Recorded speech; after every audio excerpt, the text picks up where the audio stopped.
Welcome to FPB's Meet the Candidates. This Cable 10 series allows you, the viewer, to get a closer look at our candidates as we discuss issues that are important to our community. We've taken questions from our social media, from email, we've visited civic organizations, and we've gathered all kinds of topics that we're going to discuss with our candidates. This is all leading up to the general election, which is on November 8th. So it's time to get informed before you go vote. Today's guest is Jay Williams, and he is a candidate for state senate in the 20th district, and let's welcome him here. Hello. Hey, thank you very much. Glad to be here. Absolutely. First of all, I want to thank you for taking the time to come visit with us. Oh, I've spent a lot of time down here. Okay. And then I just want to give you the opportunity to introduce yourself and tell us why you're running for state senate. Well, the first thing you need to know about me is my name, probably. Everybody's seen that GEX, and you need to realize that's an old Kentucky name with a unique pronunciation of J. Actually, there's a J landing up in the top part of this district between Carroll and Gallatin. If I go up there and say I got a funny name spelled GEX, pronounced J, they look at me and say, what's funny about J? Okay, because it's been there since the 1800s, and there's actually a Civil War battle at Jay's Landing and at Townsend. But my family's been here since 1792. One of my great-granddads was the Fayette County, Virginia judge that swore in Isaac Shelby. And my wife, Judy, and I have been married for 47 years. We raised our family in rural Kentucky. We have 6 kids. They loved it. My oldest is in the military still. My youngest was a exercise jockey for Steve Cawthon.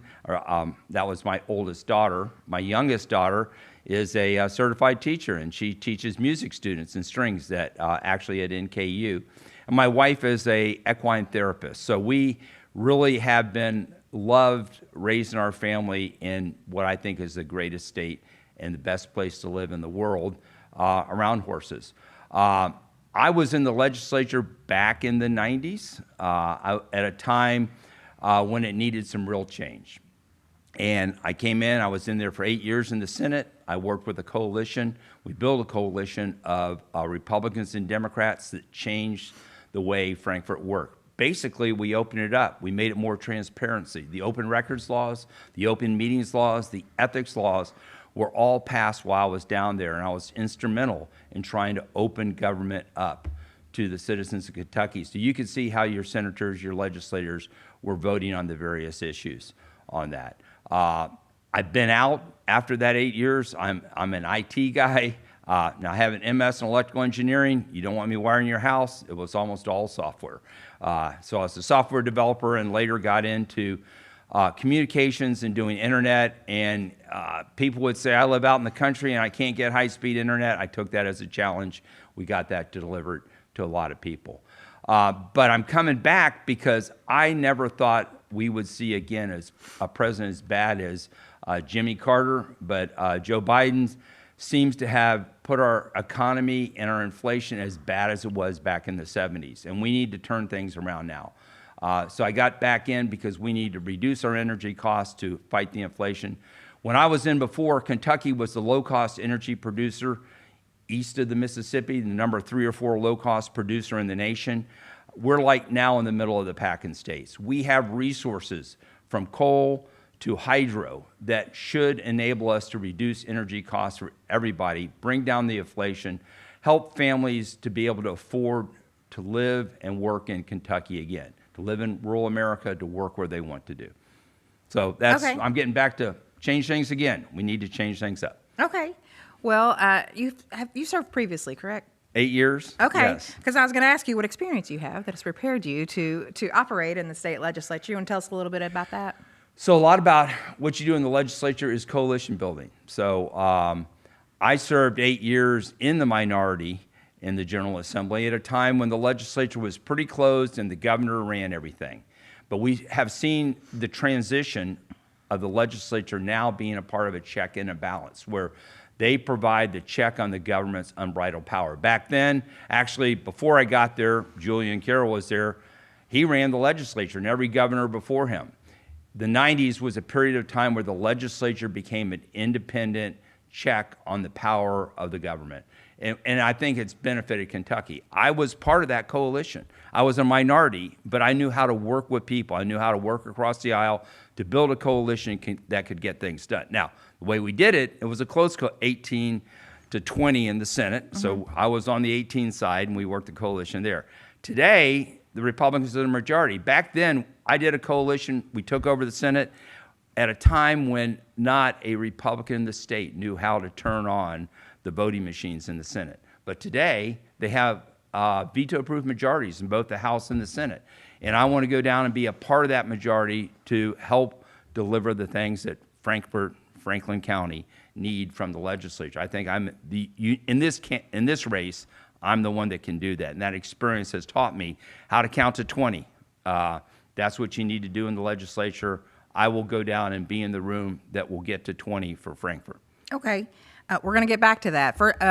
I want to go back a minute just for our viewers' sake to talk about the redistricting and talk about the 20th district itself and what areas you're representing.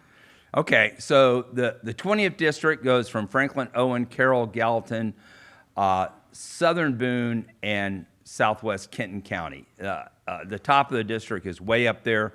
I live sort of in the rural area on the Gallatin-Boone border, but most of the Northern Kentucky legislators wonder why I get off at my exit about halfway when they're only halfway home. Okay, so I live in this district that it presents a unique opportunity. You take what you're given. I had retired. I was never going to run back again for politics. But again, it was the issues of where our economy was going, and they created this district with no senator in it. And I think I am the fellow that is most uniquely able to deliver for the entire district. Okay. That's what I want to do. Okay. Okay? Speaking specifically to Franklin Countyans, how does this redistricting, how is that a good thing for Franklin County? It's a good thing for Franklin County because you have the opportunity to have a Republican senator that's in the Republican majority that knows how to work with a majority to get things done for Franklin. Quite frankly, there's only going to be 7 or 8 Democrats in the next session. No matter what they want to do, no matter what they say to you specifically, they will not be in the room when that happens. And Franklin, we are now a Republican. I would never have thought it, but we're a Republican state, okay? And it's not that the states become Republican. I think the people have always remained the people. The parties have shifted. And I always had to have, when I ran, 2 Democrats. It was 2-to-1 Democrat to Republican. I always had to get a third of the Democrats to vote for me. They always did. But those Democrats, just for good, have become Republicans now. So you talked about how the Republicans hold a supermajority in both Yes. chambers. So do you feel like you have, if elected, would you have any obligation to work with the other party on bipartisan issues? Well, that's my history. It's people. When you're in the legislature, it's all about people. And you get to know people. And it's not about the legislatures. It's about the people in your district. One of the things, you got to get to 20 votes. I like, what I always say is I'm hard on issues, easy on people. People are people. They make mistakes. They have problems. I may disagree with them on this issue, but on the next issue, I need them. I mean, I had that experience where I would, there's a Democrat that we disagreed on almost everything. But at my final session, in the final day, we had an issue that we agreed on, and what I thought was lost was gained, okay? Because I worked in a coalition, and because I was nice enough to them, and we had a relationship that we could come and talk together and work together. So I work with all sides. But the reality of the situation is you got to be in the minority. Either you do what I did before, is you change the majority, and I did that. I changed the majority by forming a coalition that it was my rules that the legislature ran by, okay, back then.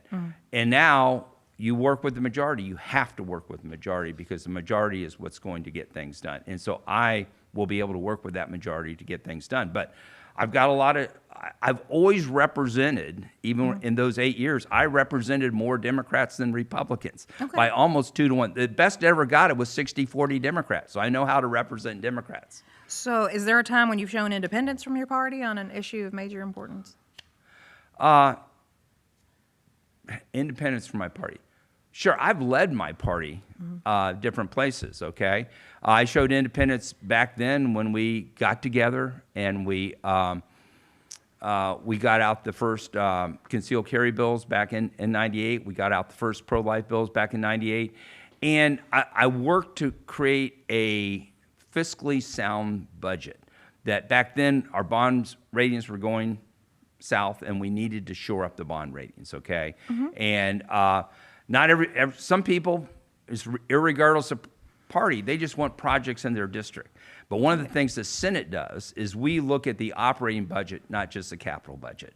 And I wrote a lot of those budgets, and I had knockdown dragouts within the party caucuses to get my position forward down there. So I did that then. It wasn't always, I didn't always win within my party. Yeah. But I would always try to bring them to a good, reasonable, sound position that we could work together. And we had to work across the aisle now. Yeah. Now they don't have to work across the aisle, but it's going to be the same thing. Well, is that a good thing or a bad thing?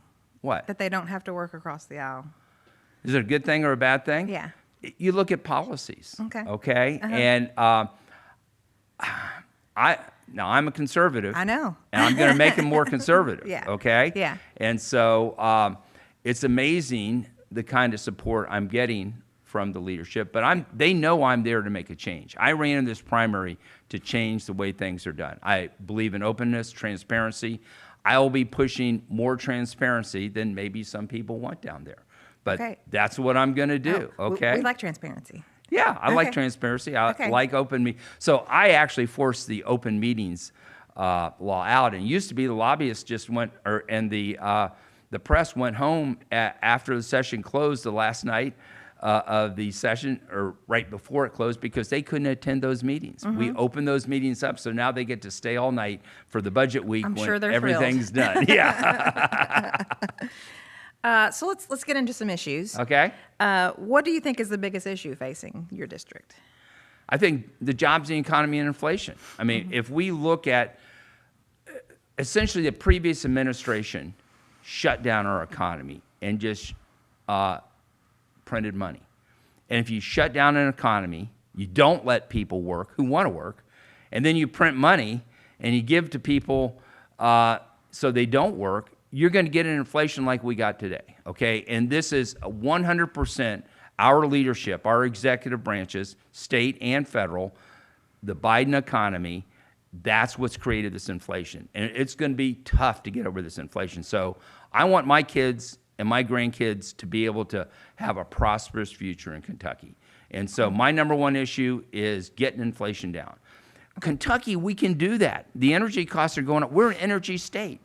If we go back to unleashing our potential for energy in this state, we can lead not just Kentucky to lower energy costs, but the entire nation to lower energy costs. We used to be an exporter of power. And right now, our power, everybody talks about making transportation electric vehicles. Well, guess what? Our power grid is full. I mean, we used to have capacity to sell to other states. We've got no capacity to do anything other than do our own states. How are we going to build the capacity to charge these vehicles if that's what you want to do? So that's why I'm getting in, to get our energy costs down, to get inflation down, to grow jobs for Kentucky's future. Okay. Okay. Well, we did talk about how inflation is high, and I mean, it's a hardship on people. So Frankfort is the home to more state retirees than any other community. Sure. So the only authority to grant a cost of living adjustment lies with the Kentucky General Assembly. The last adjustment was in 2011. So some retirees believe they are paying the price for lawmakers' past fiscal mismanagement of their pensions. As the legislator who will represent these folks, what kind of commitment can you make regarding the protecting the state retirement fund and supporting a cost of living adjustment? Well, one of the things we did when I was in before was to make our full payments to the fund. So in that session back in the 90s, we got up to where we made the full payments for that year. I think we gave a little bit during that session because we had some surplus. But that's one of the things that's dragging our bond ratings is the retirement funds being so poorly funded. So my first priority is to fund the funds so that we have good, solvent funds. Because What we need to do is we need to have a bond rating and a pension system that is fully funded so that people moving into the state, businesses and economies, that will help our bonds ratings come up. Now, the legislature's already adding some to the fund, so I am 100% for supporting and fully funding our pensions. And I will be pulling the majority to do that. I mean, they're already going that way, so we'll do that. And we need to get to the point where we can have COLAs for people. We need the COLAs. Quite frankly, I'm also very upfront. We got a lot of work to do on the basic pension before we can get a fully funded COLA. But there are ways that we can fund COLAs for the retirees that have been retired the longest and need it the most. And so I deal with reality, okay? And the reality is there are some retirees that had very low salaries. They're in dire need, and those are the ones that I'm hoping that we can get a solution for in the near term. And I'll work for that. Yeah. And I think I can be more effective from that position, the majority, than anybody else. Okay. Okay. Another issue is with our teachers. The Kentucky legislature approved 8% across-the-board raises for state government workers this year, which I'm sure they appreciate. However, educators across the state are disappointed that the General Assembly did not approve an adequate increase in state funding for across-the-board raises for teachers. Do you feel that the legislature is risking worsening the teacher shortage that we have here in Kentucky? Well, number one, the teacher's pension, I think, is fully funded. I've talked with the KRTA, and they're very happy with their pension system. They don't want it changed, and it's one of our better funded. And so I'll work to keep that funded. School funding is an issue. One of the problems I fought, this is my experience, is we need to fund everybody and create a better working environment for teachers. Now, we funded a teacher's increase in '98 when I was there. Now, that increase was, I think, a 10% increase. It was a significant increase in teacher salary. But it went through the SEEK system, which means some school districts got the money for it and other school districts did not, okay? And so what we need to do is when we give a teacher funding raise or when we fund teachers, we need to fund it across the board, okay? Right. And so that's one thing that I worked for before and I'll work for again is when we provide that funding, that it really goes to every teacher, not just to certain teachers in certain school districts.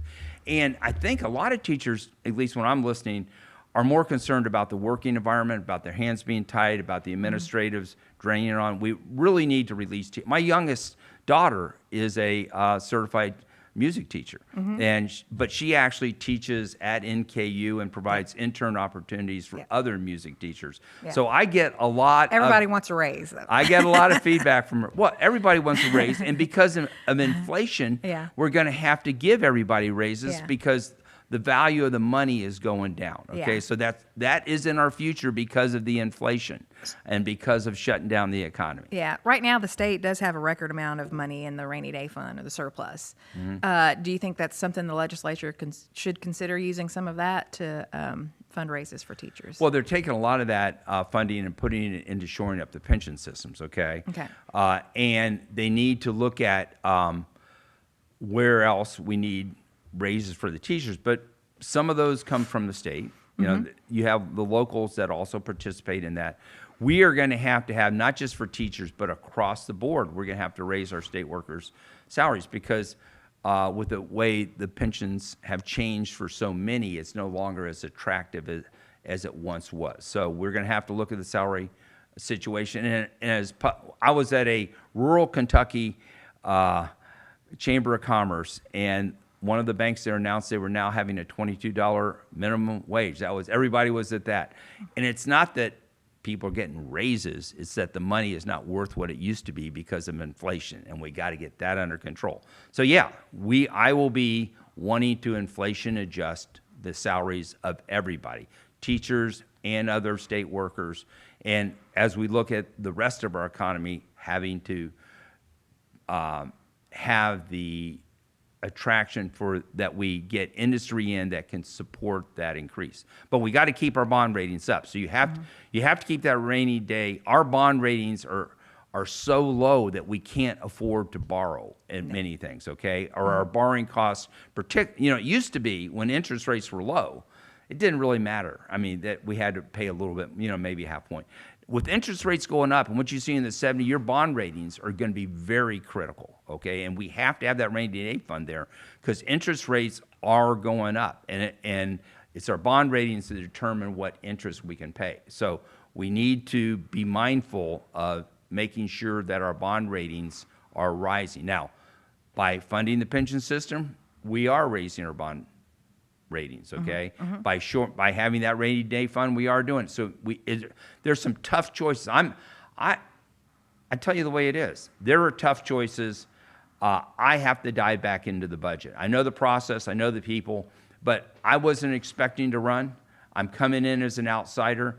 I will look at what we've got, and I will work as hard as I can to make the changes for the people of this district that needs to support them. And I'm a short-term pessimist. Quite frankly, I think things are going to get worse for the next couple of years. Great. Because inflation's going up, interest rates are going up, things are crashing, but I'm a long-term optimist. All right, well, let's talk about tax code for a minute. Okay. There's been some changes. Sure. In the tax code to move toward a more consumption-based tax code. Yeah. Expanding the sales tax and reducing individual income tax. Uh-huh. So what is your opinion of those moves? And if elected, how will you be involved in future discussions about our tax code? Well, the state we have the longest border with, Tennessee. Back in World War II, Frankfurt and Nashville, Kentucky and Tennessee had about the same size economies, about the same size population. They are much bigger than us. And if we look at that longest state border, they don't have an income tax. As a matter of fact, if you look at the border that goes from east to west along there, all of those communities have had lower income taxes, those states, than us, and they all have significant retirement communities. Because everybody thinks about retiring down to Florida. Quite frankly, I don't know why half the people that go there come back. But in those communities, in Arkansas and Missouri, people retire from Texas and Florida up to the hills, up to the mountains, because they like our climate, they like our 4 seasons. But because of our tax code with our income taxes, there's a line in the sand that you don't see on the Kentucky-Tennessee border, but people know if they buy a house in the hills above that line, they're going to be paying taxes that they shouldn't have to pay as retirees. So the property values in Tennessee are much higher. If we were to drop the income tax, we will get more people coming to Kentucky, and we'll get more business and industry coming to Kentucky instead of Tennessee. We're competing with Tennessee. We need to have a similar tax code, and a consumption-based tax code, like they have, has proven to be a good way to go. Okay. Let's talk a little bit about some actions the legislature has taken. In the past legislative session, an education bill passed this year with Senate Bill 1, which started out as a provision to give district superintendents the power to set curriculum and hire principals. They said previously these decisions had been made by the School-Based Decision-Making Council. So why was that change important? I believe, so quite frankly, what we're seeing is that parents are getting more involved in their kids' education. That's a good thing. We have gone through a season where we had professionals, we had whatever, and I think parents have not been as involved in education. And now parents, I think somewhat because of the pandemic, but I think it was already happening. I think it's a good thing that parents want to get more involved in that education of their kids, the curriculum of their kids. And so it's a good thing. So I'm thinking that was done because of the parental involvement in education. It's really trying to respond to the parents. So I think that's what the response was. Okay. Okay? A provision was added to that bill, adding restrictions on how history can be taught, especially concerning race, directing educators to teach American history in a way some teachers and historians say whitewashes the role of racism in shaping society. It also includes a list of historical documents that middle and high schools must embed into the curriculum. Do you have any concerns about these restrictions or that this provision inserts itself into the decision-making of local school districts? I haven't looked at the provision, but I believe that the strength of Kentucky and America is our diversity. You know, we are not perfect. We're not going to be perfect 10 years from now or 100 years from now, and we weren't perfect 10 years or 50 or 100 years ago. We need to look at our past and move to the future. But I think the parents' concern is that there was things being taught that they did not believe in. There was things being taught that were said because you're of this ethnicity or because of the color of your skin or the shape of your nose, you're this way. And we're not that way. We're not defined by the color of our skin, the shape of our nose, our eyes, or even our family histories. We're individuals. We each have individual potential that we can unlock.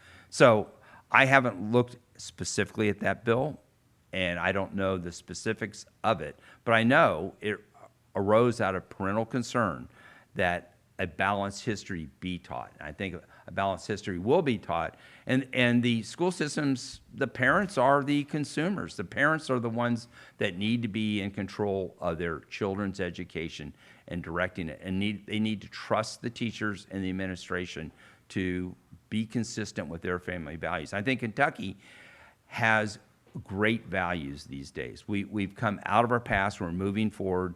And so we need to realize our history of what we don't want to do again, but we don't have to be caught or chained to our histories. Okay. Senate Bill 83, passed by the legislature this year, bans trans girls from participating in girls' sports from 6th grade through college. Do you support that measure, and why was that important to do? And then does that give you any concerns about possible repercussions in the future, like lawsuits or how it affects children? Well, no matter what you do, there's lawsuits, but I follow the science. Mm-hmm. We had Title IX so that girls could have their sports and participate other girls. And I think that what we need to do is let girls participate against girls, boys against boys. If we want to have mixed, that's fine. But I believe there's a lot of confusion now with this emphasis on, are you male, are you female? You are a person. Get something done. And we should not have to have women compete against somebody else's whose body chemistry is entirely different than theirs, whose genetic makeup is entirely different than theirs. And we should not permit performance-altering drugs to be able to be used to compete in women's sports, okay? And that's what happens, okay? That's what's going on on that. So women in women's sports, men in men's sports, and I think that clarity will make everybody and make children better, make all of us better to be able to be well-defined. Now, it doesn't mean there's not a lot of diversity. I mean, my oldest girl, she was an exercise jockey, okay? If she was a little smaller, she would have loved to be a jockey, okay? Sure. But she was too big to be a jockey. But she had 3 older brothers and 1 younger brother, and she was tougher than all of them. But she's got 3 beautiful kids now. But that doesn't mean she's not as tough as she always was. Right. Okay. A big issue right now is the Supreme Court overturned Roe v. Wade. That has turned that back over to the states for now. What do you think is the legislature's role regarding reproductive health care, and do you think that is an appropriate role? So essentially, Dobbs, the decision that overturned it, starts with this is a profound moral issue. That's in the first sentence. The decision ends with this is a profound moral issue, and there's like about another dozen times where they use it's a profound moral issue. And that's what legislatures decide. When a legislature passes a law, he's legislating somebody's morality, okay? You got to say you can't legislate morality. I'm sorry, you are, okay? It's a matter of whose morality you're legislating. And I believe, like what we have on the ballot, the Yes for Life that is on the ballot is... Can you explain what that is to people? Because they may not know, and it might be helpful. Yes, we have a constitutional amendment on the ballot. And the key thing it says, it's not actually doing anything. There's a lot of misinformation. It's about taxpayer-funded abortions on demand. And what it says is there is no right for it... in this Constitution does not, excuse me, the language. Sure. Let me catch the language just a second, because I want to be precise. Okay, be precise. I wish I would paraphrase it, but nothing in this Constitution shall be found that shall give a right to an abortion or payment thereof. Okay, it's very simple language. There's a lot of language around it, but that's what's going into the Constitution. Okay. Why does that need to be in the Constitution? Because what we've found is that if that is not in the Constitution, there's already been an assertion made, and there's a lawsuit that's being before the General Assembly, or before the Supreme Court. That decision's been put out to after the election. And that decision, there's a judge in Louisville that none of us in this district voted for, but has found the right to an abortion, a taxpayer-funded abortion at any point, okay? And quite frankly, what I believe, if you follow the science, we're dealing with two human beings. At some point, from consent, you have a different genetic makeup. Okay, so we got two human beings. We need, and that's what the legislature does always, is we have two classes of people. We have to balance, hopefully equitably and fairly, the interest of two individuals in all sorts of situations, in legal situations, and in this situation too. We have a mother and we have a child. We need to balance those two individuals. And what this would do, this constitutional amendment would do, is it takes it out of the courts and gives it back to the legislature to work on that balance, like they do for everything else. The courts, they're not the ones to decide how to balance these things out. They interpret the law, they follow the law, they do not make the law.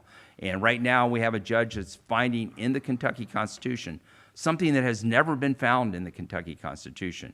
And by voting no, we put this back in the legislature. I think this should be in the legislature's hands and takes it out of the judicial realm. Okay. And if you vote yes, you could still have taxpayer-funded abortion. The legislature could still vote for taxpayer-funded abortions. But if you vote no, some judge in Louisville is going to decide that you have to pay for somebody else's abortion right up to the time of delivery. So when the Supreme Court overturned Roe v. Wade, Justice Thomas wrote in his concurring opinion that SCOTUS should reconsider all of this court's substantive due process precedents that would include civil rights issues and LGBTQ issues, specifically Obergefell versus Yeah, well, Hodges. that was a dissenting opinion. The opinion they used said this is limited to, not a dissenting. It was not yeah. the majority opinion. Okay. Okay. He wrote his own, as Yeah. he often does, Yes. on that, and he's a great jurist. I like him.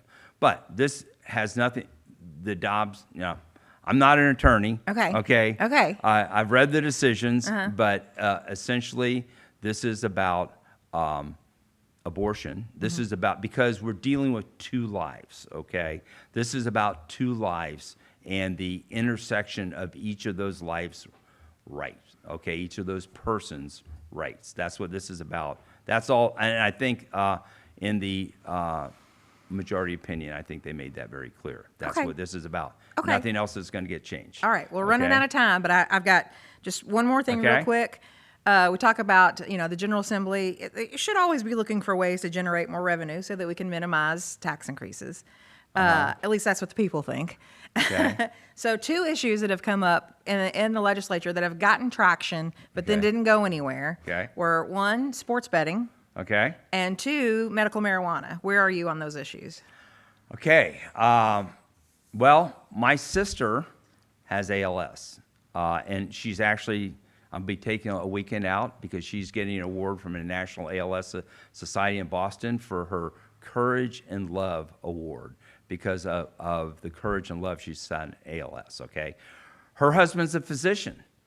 He has had a scheduled drug license. He could prescribe her any scheduled drug that is on the market, some much more powerful than medical marijuana. Yeah. But the only thing that actually relaxed her so that she could get a good night's sleep and the spasms she was having, Sure. ALS is a death sentence. Yeah, yeah. Okay.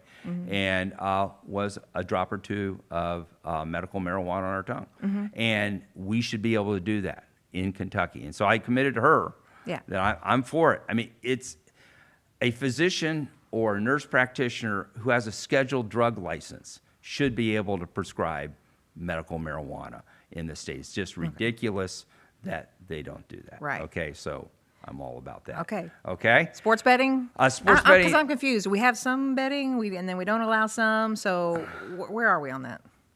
So we don't, Constitution's against gambling. Okay. Okay. We Okay. can't gamble. Okay. Okay. But we do, right? no, we don't What- gamble. okay, okay. Okay. We wager. We wager. Okay, I'm pari-mutuel sorry. wagering is different than gambling. Gambling is pure chance. Pari-mutuel wagering, like we do on our signature industry horses, Okay. is betting on a game of skill. Okay. So sports betting is allowed by the Kentucky Constitution because you're wagering on skill. It's pari-mutuel Okay. in that you're wagering against somebody else. Okay. Okay. So the sports betting, again, I am supporting our horse industry. Okay. And I believe that our equine industry needs that support. It's a signature industry. It's one of the reasons I used to go to Europe twice a year on business trips, and I would ask them to name 5 states that are European. Most of them couldn't name 5, but Kentucky was always one of them. And we don't realize how big, we realize in Kentucky maybe somewhat how big horses is, because Yeah. but internationally, it's a big business. You know, Yeah. we got a lot of sheiks and European jets on our runways because Yeah. of horses. Okay, Yeah.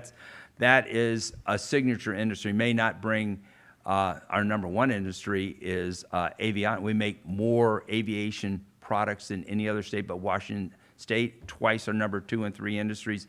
But people don't remember us because we're the number one manufacturer of aviation products. They remember us because we have Kentucky horses, Right, Kentucky sure. thoroughbreds. So I'll work with them to keep that as a signature industry. And that's one of the things where I work with the caucus and see, I've got to go in there.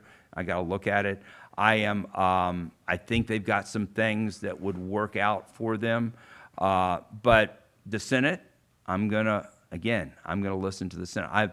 I don't always come in with, I have to listen to what they have to say, Okay. be reasonable.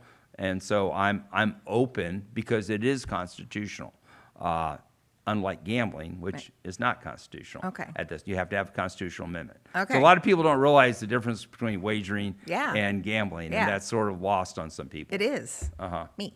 Yes. Okay. Okay. Well, I'm So- gonna turn it over to you now, and I'm gonna let you address our viewers directly and tell them why they need to vote for you on November 8th. Well, thank you very much for this time. I really appreciate. Hope you got to know some about me. But the main reason I am getting back into this is because I think I can bring my experience to the people of Franklin, to the people of this district, which is a different district. But I can represent the whole district.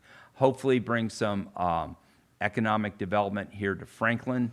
And the key thing that we need to fight, and the key reason I got in here, is because I've got children and grandchildren who I want to live in Kentucky. I want to unleash Kentucky's energy potential so we can bring down the inflation that we're seeing. I want to unleash our energy potential so that we can attract the businesses and the jobs to Kentucky so that our children and grandchildren can have a bright future. I think I can be a part of the things that need to be adjusted down here in Frankfort to make that happen. I think that we need to equip and better prepare our students in the education area. It's not track everybody to college. It's great. I'm all about education, going to college, but we have a lot of vocational and technical schools need a lot more emphasis than what we had. We need to build our workforce.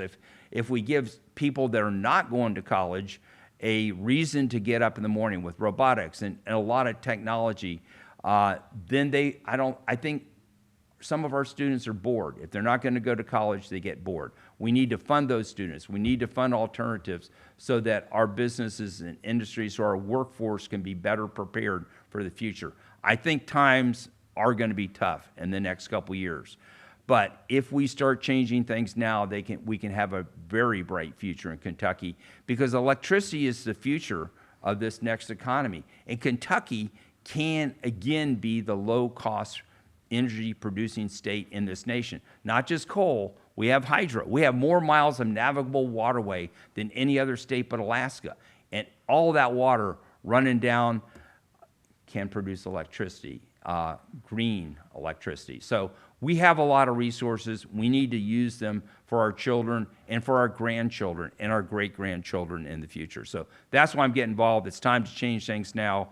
I'm in for a change, and I'm in the majority. I will be able to represent as a change agent the people of Frankfort, the people of Franklin County, so that their grandchildren and great-grandchildren can grow up in this county, and we get good, reasonable growth, but be green throughout the county. Most people look at northern Kentucky, and they look at Boone County, and they drive up 75, and they don't realize that 70% of Boone County, in Boone County's 20-year plan, is rural. Boone County has a lot of rural areas. They just developed that 75 corridor a few miles either side of it.